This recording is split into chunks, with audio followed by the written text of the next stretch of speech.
Hi, I'm Priya Menon, Features Editor with the Times of India, and I've been covering animal welfare issues for more than 2 decades. Now, in the course of my career, I've come across some horrific instances of animal abuse.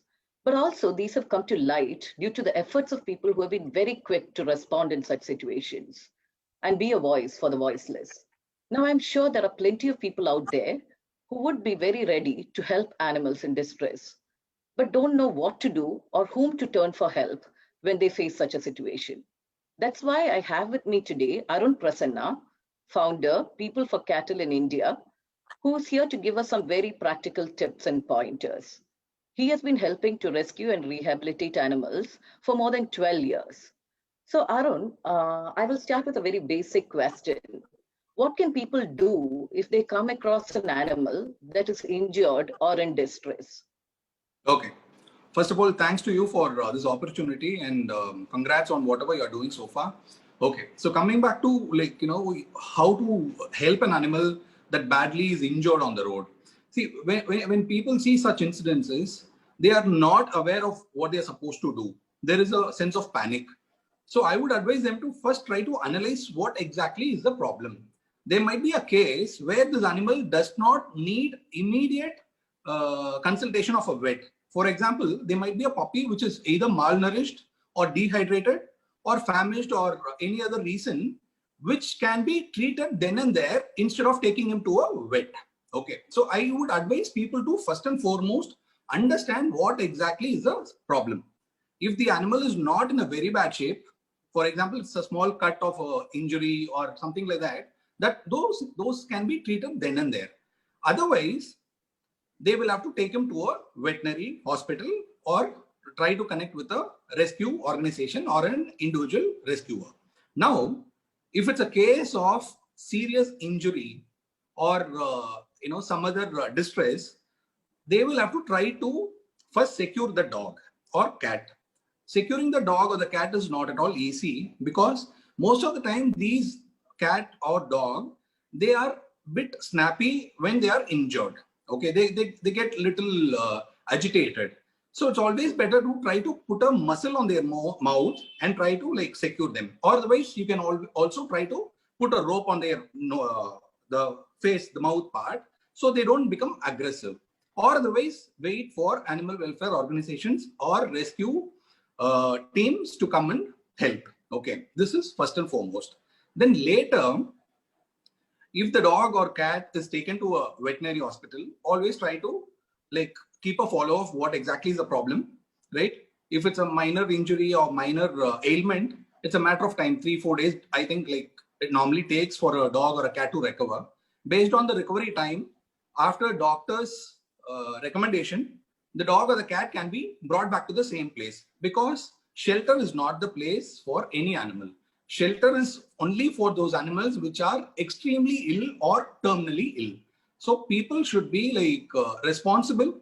Instead of dumping animals to shelters, they should try to put them back in the same place where they were picked because they were born, brought up there and have been living for a very long time. So this is how they do it.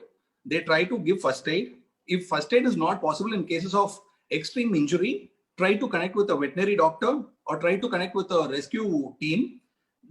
All these details are already there in social media. There are some amazing WhatsApp groups or even like, newspapers like you where like there is always helpline numbers mentioned. So try to get connected with them and try to rescue the animal. Okay.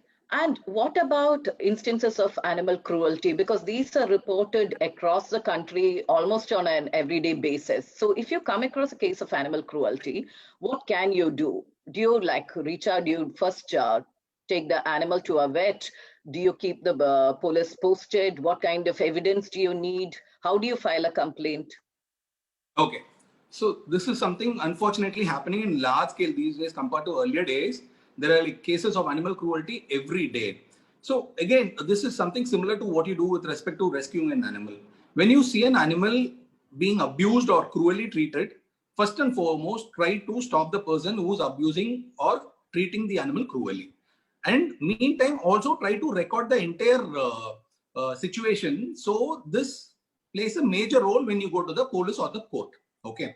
this should be recorded in the form of a video than a photo, because videos can be more, what to say, like it will send you the right situation. With respect to, once you see the animal cruelty, once things settle down, all you have to do is call 100. 100 is the police helpline number. Once you call 100, obviously getting through 100 is not that easy these days, because most of the time their numbers are busy. So try calling them again and again, and of course you will get in connected with them. Once you get connected with them, you try to make them understand that this is a very, very serious offense, and police are duty bound to come to the location once you make a call through 100. Okay. So it's a matter of 4 to 5 minutes. Police will come to the location. Once they come, you will have to take a call if the dog or the cat needs to be taken to a veterinary hospital, or if the dog or cat is already deceased, he or she has to be sent to postmortem. So from that location, you go with the police to the police station and give a detailed complaint. The complaint should have name, age, your address, your contact number, the entire details of whatever has happened, which will make out the sections and the offenses, right? Once this is returned and handed over to the police, police can do two things. One, they can either give you a CSR or they can give you an FIR. I'll talk about CSR and FIR later. After this, the police are duty bound to act upon the accused and arrest them and produce them to the judicial magistrate. Okay, this is the process.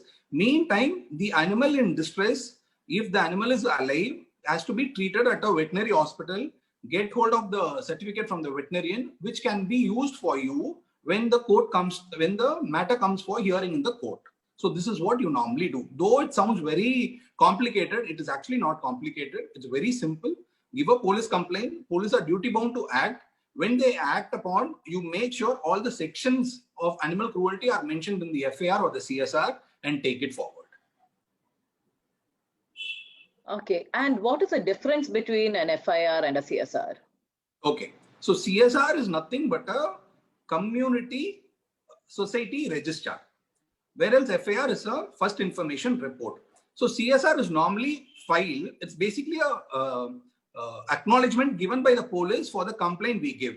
And this is given only when the crime is cognizable and it is very, very basic crime, petty crimes. Okay. When it comes to FIR, it's a more of a detailed investigation report. It's called first information report. It's more of a detailed report which will have everything about the incident. The entire complaint copy will be rewritten in the FIR along with the date, along with the sections. The sections of crime, the offenses, the Indian Penal Code sections will be very clearly mentioned in the FIR. So CSR is more of a basic receipt for your complaint, whereas FIR is the basis of the entire case. Based on FIR only, the next step of investigation starts, the arrest follows, then the bail proceeds. Eventually, they all end up at charge sheet. Once the charge sheet is filed, that is when the court decides if this man has committed the crime or not. Based on that, he either gets an acquittal or conviction. So FIR is more powerful compared to CSR, but unfortunately, like police are like, I wouldn't say they are like, not concerned, but since they are overburdened with various other situations, they are not well aware of the animal welfare laws. So they prefer giving a CSR and try to close the matter then and there. But as a responsible animal activist, we should follow for a FIR and make sure the person who has abused the animal or treated the animal in a cruel manner should be put behind bars and even given a conviction. Okay. When police refuse to file an FIR, there is always a scope for us to go to the court, get a direction from the court, asking them to file an FIR. Okay. And what are the various animal protection laws under which perpetrators can be booked? Okay. The first and foremost animal protection law is the Prevention of Cruelty to Animals Act 1960. This was formed in 1960, which clearly describes about the ways animals can be treated and ways animals cannot be treated. Okay, section 11, there are 13 subsections which clearly says what are the ways animals should not be treated. For example, beating a dog, beating any animal for this matter is a cruelty. Not providing water, shelter, or even a proper space to live, these are all cruelty. Of course, killing is a cruelty as well. So Section 11 of PC Act is a very powerful section with respect to the animal welfare. Apart from that, the Indian Penal Code also has animal welfare sections, which is IPC 428 and 429. IPC 428 applies when an animal is ill-treated or very gravely injured. Okay. Here, the maximum punishment would be 2 years. With respect to IPC 429, which is supposed to be the best of existing laws in India, any person is going to kill a dog, cat, cattle, any animal, he will be on conviction put behind bars for 5 years.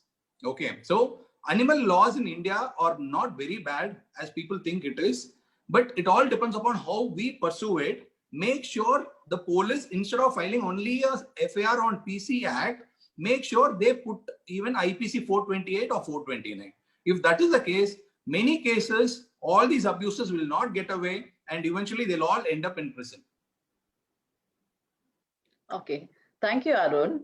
And for all the viewers out there, if there are questions, if there are any more questions or issues that you would like to be addressed, do write into me and I will try to get experts to clarify it. Thank you.